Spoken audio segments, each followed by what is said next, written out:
Did you know that the Germans were the first culture to use a shotgun? It's called the blunderbuss. Now, shotguns had many names throughout history, starting with the Germans calling it the blunderbuss, then the French calling it a fowling piece, then it was followed by the scattergun, trench gun, and now the shotgun as we know it today. Which leads me to why I chose to teach you how to clean a shotgun. I feel as though it is a life skill that everyone should know, just in case you need it. And the other reason I'm doing this speech is because my dad did it while he was in high school, and the cool part was he actually got to take the shotgun to school to do his speech. Now, the items you'll need to clean a shotgun are a cleaning rod, a bronze brush, a mop, a slotted tip,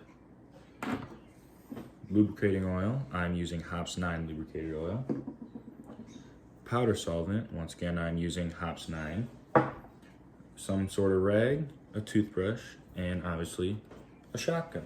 Now I'm cleaning the CZ USA Drake 12 gauge over under break action shotgun.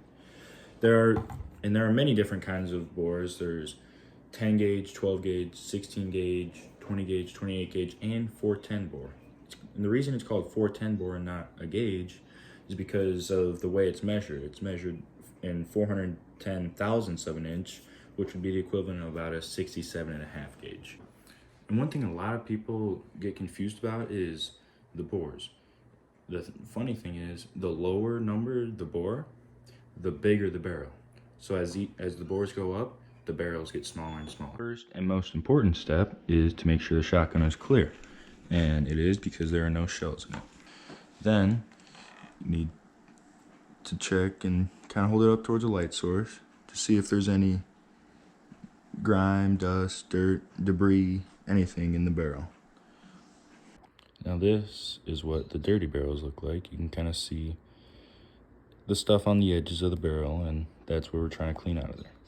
Then the next step is to disassemble it. You pull this lever, pull the fore end off, set it off to the side, open the shotgun, then set the receiver off to the side. Now you got the barrels, which is the main part you're going to be working on. And then the next step is, and my little trick of the trade, is running the copper brush through each barrel about 2 to 4 times to break up and remove any of the bigger pieces of residue or debris left in the barrels. Next step is to grab the rod with the slotted tip, grab your cleaning patch, fold it in half, make sure you get a nice good crease so that you can put it through the slot easier. Then once it's in the slot, it should look something like a bow tie. Then you grab your solvent and just put a very little amount on the patch.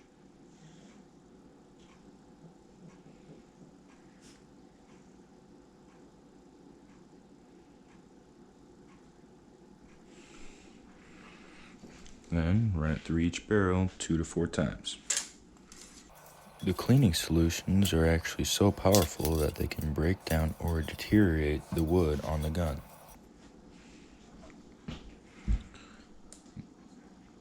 Then next, you'll want to get this brush off of here and put the mop on to wipe up any excess solvent that's left in the barrel. I put a little mark with Sharpie so that I know where to stop so I don't bash my hand into the barrels and take skin off of my hand. If there is too much oil, grease, or solvent, it will attract dirt and it can interfere with the function of the gun. The next step is you grab the slotted tip again and put a new patch, which I already did. Then you grab your lubricating oil, put some on the patch on each side. And then run it through each barrel 2 to 4 times. Did you know that the trench gun was actually banned during World War I because it caused so-called unnecessary suffering? Then you'll grab a new dry patch to run through, put it in the slot,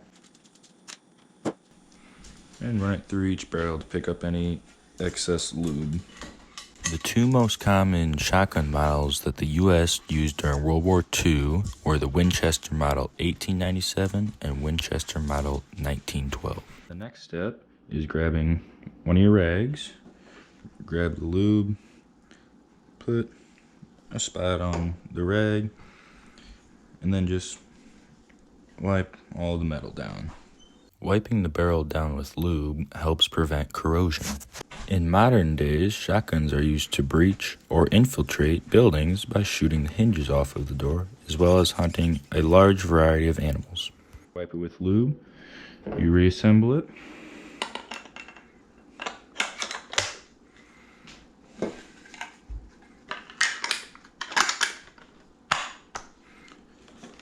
and wipe off any excess lube.